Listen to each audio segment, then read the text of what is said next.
नमस्कार, હું આદર્શ છું.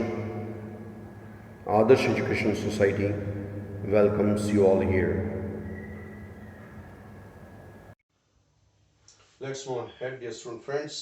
In our last supplementary lesson number 10, The Beggar, which is written by Anton Chekhov, the Russian writer. On the first of the month, the beggar, a poor man, made his appearance after 1 month and again earned half a ruble. He was not able to earn a single penny, but here, for courtesy, for pity, he earned half a ruble. Although he could barely stand on his legs because of vodka. From that day on, often appeared in the yard, and every time, so many times he came to chop the wood, and every time, work was found for him. This is work for you. Confirm it, perform it, chop it, earn it, go back. Now he would shovel snow. Now put the wood shed in order.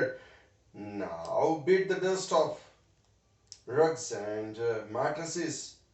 Every time he received from 20 to 40 kopecks, paise of 100. One kopeck is equal to 100 part of ruble.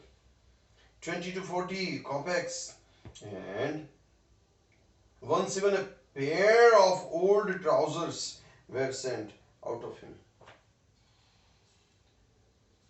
Clothes he was not having proper. Trousers also he got from Sergei. When Sergei moved into another house, from this house to another house, he hired him to help in the packing and hauling of the furniture. Hauling of the furniture means to pull something, that furniture, to transfer it from one place to another place.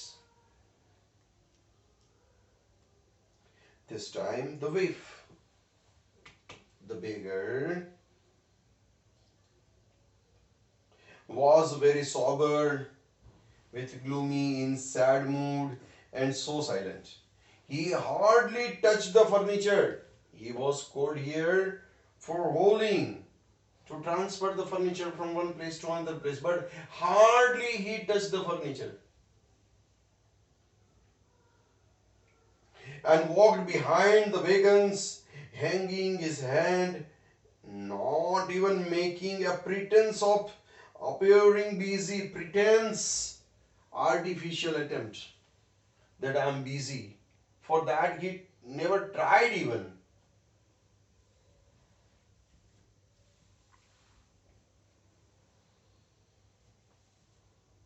Of appearing busy, he only shivered in the cold and became embarrassed when the carters, those who were shifting the furniture, luggages, jeered at him, shouted, "Kaam karne, alam!" for his idleness, for his feebleness here, poverty, salah, kai kaam to kar. And his tattered fancy overcoat, from everywhere it was torn out. Chitrehal, fatel, tutel. After the moving was over when all the furniture was transferred at a place. Over, Sergei sent for him. "Well, I'm happy that my words have taken effect," he said, handing him a ruble. He did nothing, yet Sergei gave him a ruble. That somehow he helped for transferring his house luggage, furniture, everything to another house. "Here is for your pains. I see you are sober and have no objection to work. What's your name, please?" Lushkov. The name is also from Russian surroundings. Lushkov. Well, Lushkov, I can now offer you some other cleaner employment. Can you write? He told, yes, I can write. Then take this letter to a friend of mine, my friend, by tomorrow, and you will be given some copying work to do. Work hard. Don't drink vodka. And remember what I have said to you. Okay, goodbye to you. This is a turning point of the story. And from here only the story reaches in the other direction with a great height. He offered a letter, a cheat, a recommendation letter. With that, he will go to someone else. And from where he will get regular job. That's enough. In this way, the time of 2 years passed.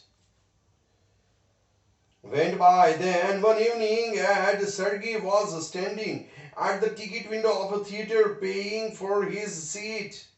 He noticed a little man beside him, very near to him, just before him, with a cord collar of curly fur and a worn sealskin cap. This little individual, timidly with fear, he was also asked the ticket seller for a seat in the gallery and paid for it in copper coins. It means he is able to spend money. Who is that fellow who's asking for the seat timidly? Sergei cried, "Hey, Lushkov, is that you? Huh?"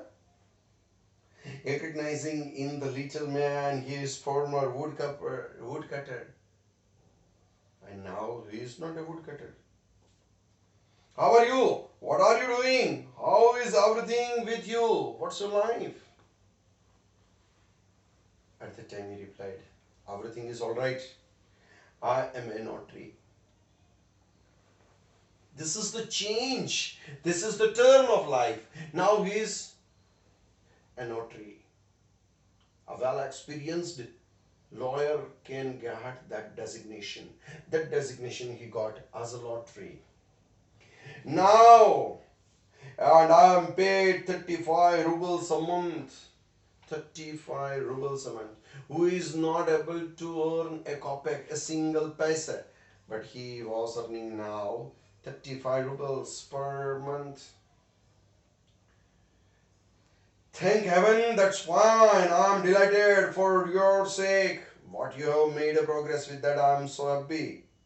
I'm very glad. Lushkov, you see, you are my grandson in this sense. I gave you a push along with the right path. You know it. Do you remember? What a roasting I gave you. Do you remember it? I nearly had you sinking into the ground at my feet that day. Thank you, old man, for not forgetting my words. Thank you, old man, thank you. You are everything for me. You made me from zero to hero. Said Lushkov, thank you. If I had not come to you, then I might still have been calling myself a teacher, a student of the day. By flying to your protection, I dragged myself out of that pit. Pit means from that situation.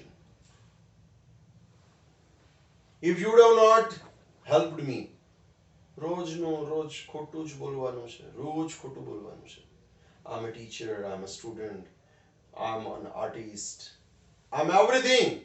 Bas, I speak always wrong. I'm very glad, really indeed. Thank you for your kind words and deeds. I'm very grateful to you and your cook. Cook? Olga. God bless that. good and noble woman. Who is that? Olga. You spoke finally then, and I shall be indebted to you to my dying day. But strictly speaking, it was your cook, Olga, who saved me. It was my dying days. I was about to die. I was in a worst condition. But from all this condition, who saved me, that is only a woman, and that is Olga, your cook. He asked, hey, how is that?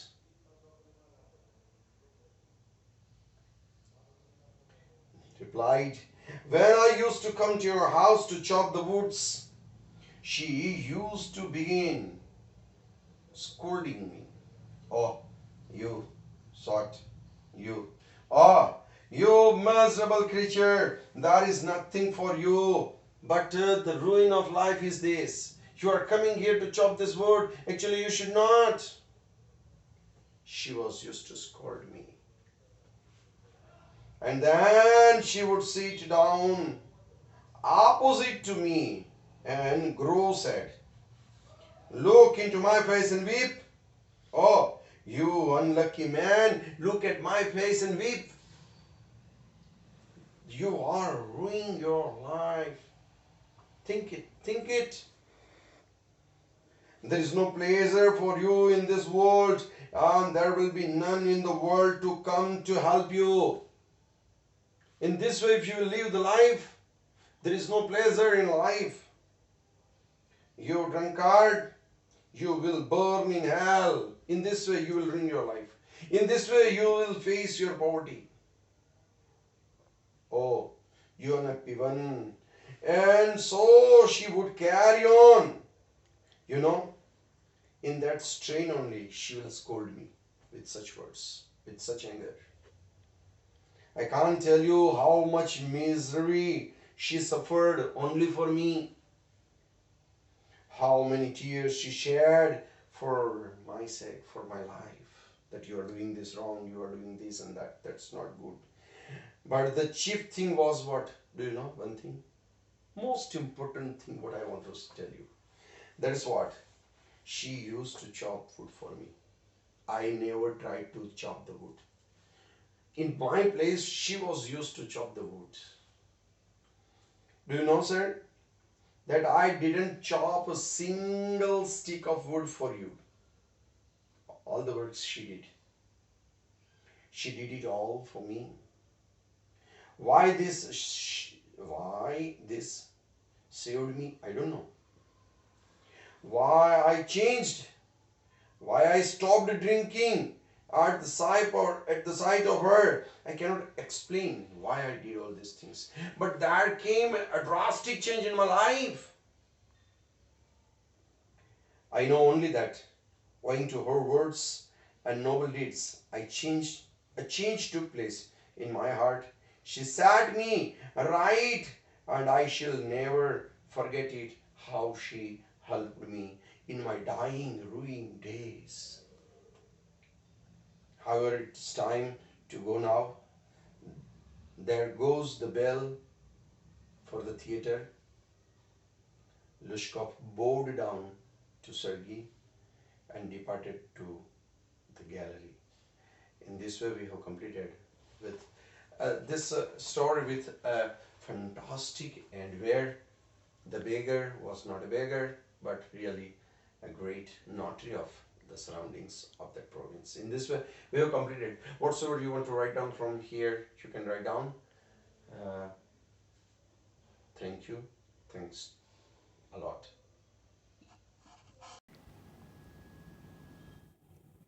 Thank you. Thanks a lot for joining us.